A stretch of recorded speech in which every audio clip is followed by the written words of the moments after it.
make sure the water's nice and warm. And get this filthy, filthy, filthy kitten cleaned up. Nice little baby bath. Because the people that had him before, the horrible monsters that are my neighbors, and have just let him be covered in shit. And he's just filthy, and he's got poop kind of matted to his back leg, so he's been sitting in something for a while. I know he's gonna scream. And he doesn't enjoy this. And his face is dirty, and his ears are dirty. He's just a filthy kitten, like every filthy kitten that we take in. It's just extremely frustrating to constantly have to deal with this. And the neighbors have been this way for almost 9 years that I've lived next to them. And in spite of constantly offering our help and veterinary services at no cost to them at all, any help with behavioral issues or any of that shit, they have never, ever, ever been responsive. And it's just super frustrating because these animals consistently suffer, and they use them as just like, they're just entertainment for their children, who just are little assholes anyway and throw garbage over our fence all the time, little pieces of paper and shit like that. They're horrible. They're just horrible people to live next to, and they're like 2 meters away, so that makes it even more fun.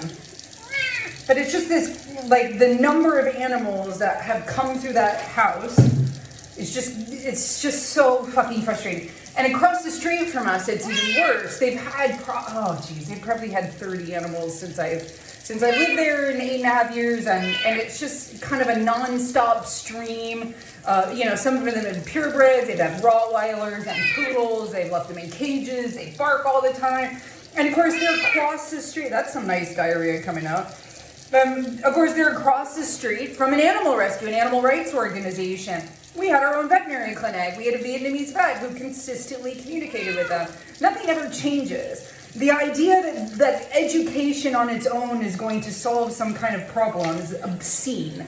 It's so ignorant. It's like, oh, well, they're just not educated. Nah, man, they had the opportunities. They just are growing up in a society which doesn't value animals. And I would say that not to be specific to Vietnam, but specific to humans, you know? I think it's more visible in Vietnam often because everything's visible in Vietnam. Domestic violence is visible, and, child abuse and whatever, because they never close their doors or their gates or whatever. I mean, people don't care about noise. People don't, they don't have any, boundaries in that regard. And, one of the things that bothers me the most, I think, is that we're expected by the ignorant, particularly Western public, but not just specifically Westerners, and, even locals think we can just take on a whole bunch of animals because that's the message that comes from rescues. It's the idea that there is an endless supply of space, home, resources, veterinarians, and money. Guess what? This shit costs money. It costs a lot of it, and there has to be humans that are competent enough to care for these animals. And there just aren't. They're not here. They're not in Alabama. They're not in Bangladesh. They're not in Berlin.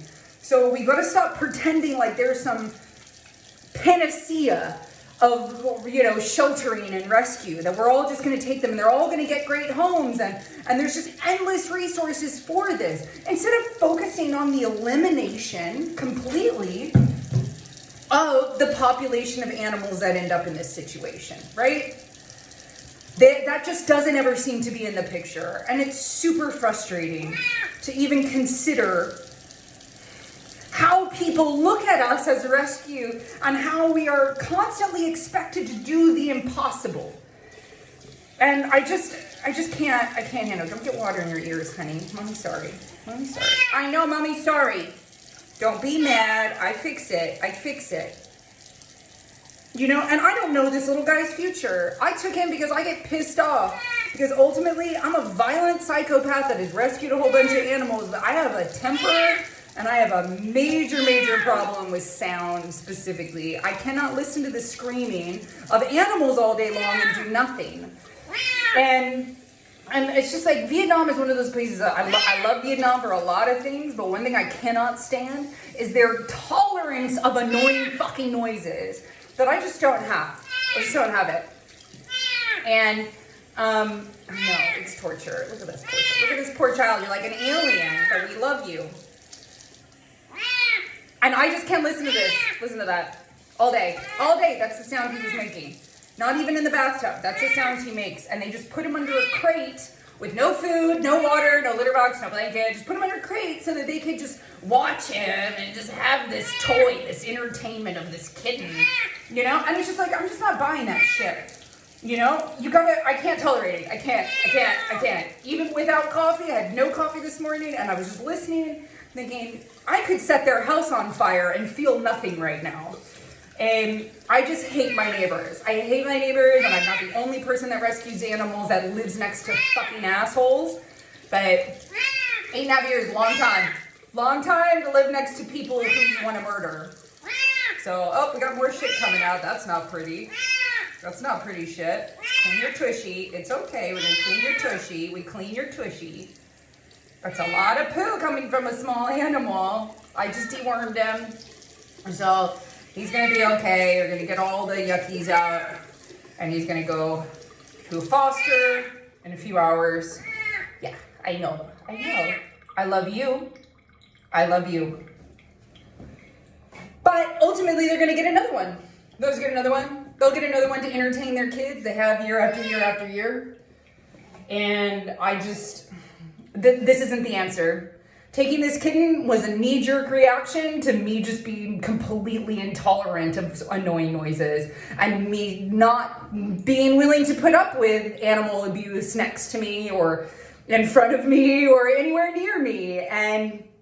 But the reality is, if I take this cat, we're gonna have him for 17 years. There are no homes for this animal.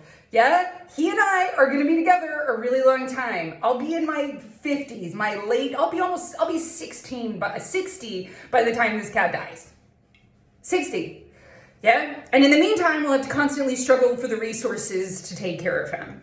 Because people think this is adorable, but they don't give a shit about what happens to him after. What happens when he doesn't get adopted? He's gonna need vet care, he's gonna need sterilization, he needs vaccinations every year. He'll probably get sick from something, and he's gonna have to get blood tests and he'll have medication. And all of those things people don't want to pay for because they think that there's just some magical home, there's some magical place we get to put all these animals. But there isn't. There isn't. Those homes don't exist. Stop acting like there is an endless paradise for lost kittens. So I don't know how long we'll be together. I don't know. And I have to face that. And it's not that I would not love him and he could sleep on my bed and by my pillow, on my face, on my butt, wherever they want to sleep, because that's how I am. That's how I am. I love my babies. But ultimately, this isn't the answer. He should never have been born. And if I could do my job right, if I was given the funding and the resources to ensure that I was able to do my job, this cat would never have existed. Yeah? He would never have been born into a life of just imminent suffering. There's no way he could live in the life that he was given without my intervention and survive it. He would be a slow, horrible death. He would get an infectious disease, he would not be wormed, he would probably die of a worm infestation or malnutrition more likely. He would never be sterilized. No, he would just go out and make more suffering animals. So if I had the funding, all I would do is make sure that animals like him would never exist in the first place. That's how I feel today. And yeah, I have had my coffee now, so I am a little bit pissed off. And the woman next door is like just after me constantly, give me my cat. And I'm like, I'd fucking kill you before I give you your cat back. Yeah. So I've had it up to here. I'm done. I'm gonna save this baby, but they can go to hell. We are desperately trying to move out of that property, and I think for the safety of our animals and for my sanity, something that nobody seems to give too much of a shit about, except for me now, I think we need to get out as quickly as possible, so we're property shopping And that's way more difficult than it sounds, because frankly, this neighbor is like every person in a area where we have the space to have the pigs. Yeah, so you're always going to be faced with people who think we're fucking insane for saving animals, all of them, every species, and looking at each one of them as being value and being outspoken about that fact. Heaven fucking forbid an animal rescue stand up for animals and not consume them, right? Yeah. Hi, my name is Burnout. Anyway, this baby needs to chill, get that poop out.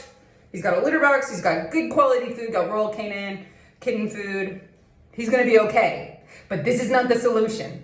This is not the solution. Huh? I love you. Thank you.